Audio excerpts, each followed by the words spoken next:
Countries. Some are loved, some are hated. Some are rich, some are poor. And others wasted their potential. And speaking of wasted potential, in this video I'm going to be talking about 4 countries with the most wasted potential, at least in my opinion. The first country that I want to talk about that wasted their potential is Pakistan. Pakistan is a country that is rich in natural resources like coal, copper, gold, iron ore, gemstones, chromite, gypsum, natural gas, crude oil, limestone, and marble. 39% of Pakistani land is arable, and the eastern side of Pakistan also has many navigable rivers which can be used to generate hydropower, and they also have a decent topography as well. The country also has 50 million cattle as well as 7 major ports, which helps with trade with other countries. Not to mention that Pakistan also has a large population too. In spite of all this, Pakistan still remains a poor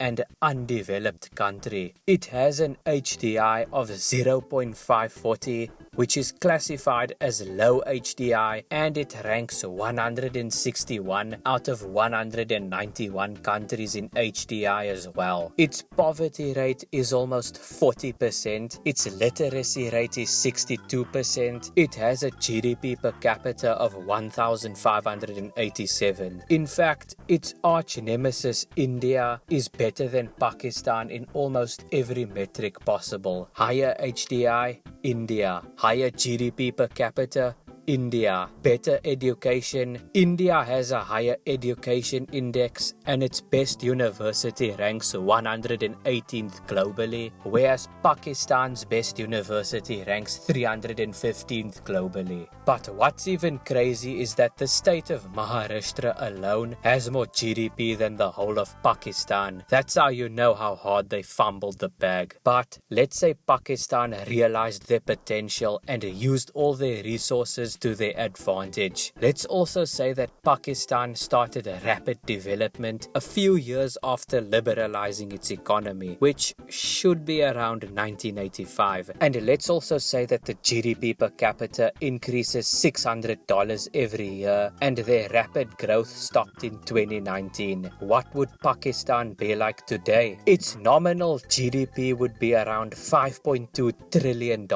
making it richer than Japan and Germany, as well as making it the 3rd richest country in the world. Its GDP per capita would be around $21,000. Its life expectancy would be around 75 years, and its Human Development Index would be around 0.860, which would classify it as a very high developed country. Keep in mind that this is just me making assumptions, so yeah. Anyways, the next country I want to talk about is Nigeria. It is the most populous country in Africa with over 200 million people. It is also one of the richest countries in terms of oil in the entire continent. However, it's also rich in other natural resources like natural gas, coal, iron ore, bentonite and barite, gold, bitumen, gypsum, talc, lead/zinc, limestone,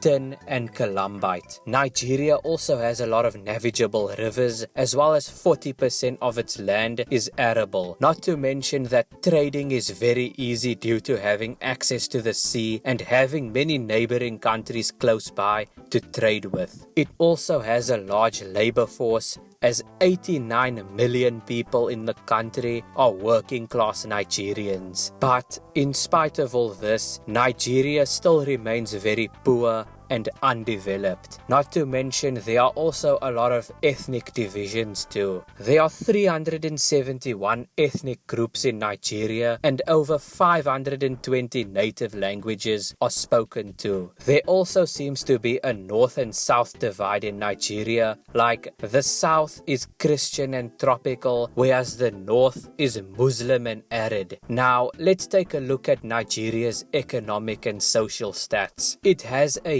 Human Development Index of 0.548, which is considered low human development. 40% of the population lives in poverty. It has a literacy rate of almost 60% and a life expectancy of 56 years. The government also accepts many bribes from companies like Shell, which exploits its oil. This country could have easily been a $1 trillion economy, but due to corruption and mismanagement, its GDP is only around $362 billion. The third country I want to talk about that wasted their potential is the Democratic Republic of Congo. To start off, the country is 2.3 million square kilometers big, which makes it 1/3 of the United States. It has a population of over 100 million people, and it is one of the most naturally resource-rich countries in the world. Its resources are estimated to be worth $24 trillion.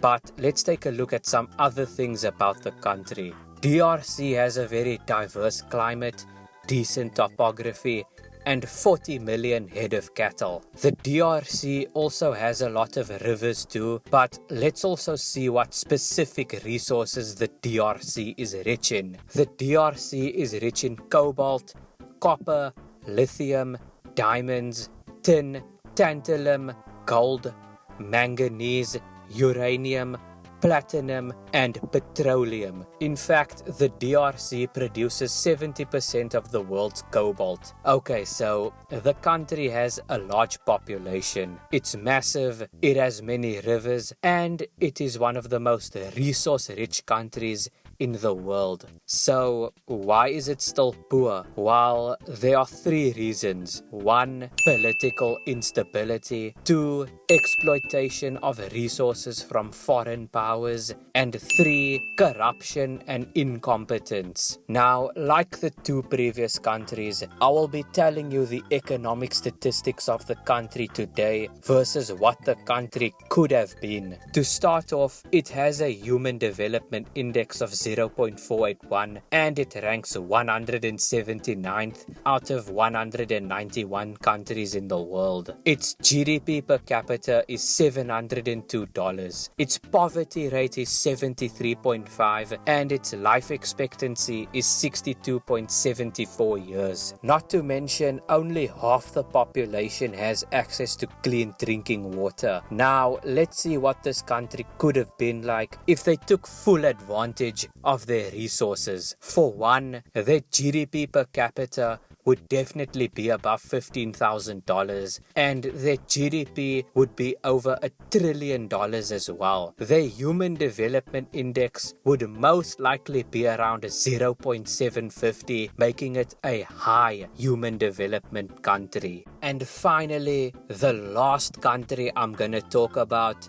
is Venezuela. The main reason why I say Venezuela is a country with wasted potential is because it is literally the richest country in terms of oil reserves, but it still remains one of the most poverty-ridden countries in the world. It could have easily been the Saudi Arabia or Norway of South America, but then socialism took over and prevented that from happening. Oh, and sanctions from the US did not help either. But anyways guys, that is all I have for you today in this video. If you did enjoy this video, make sure to like, subscribe with post notifications on, and comment your own video ideas or even comment something positive. But anyways guys, see you all in the next one.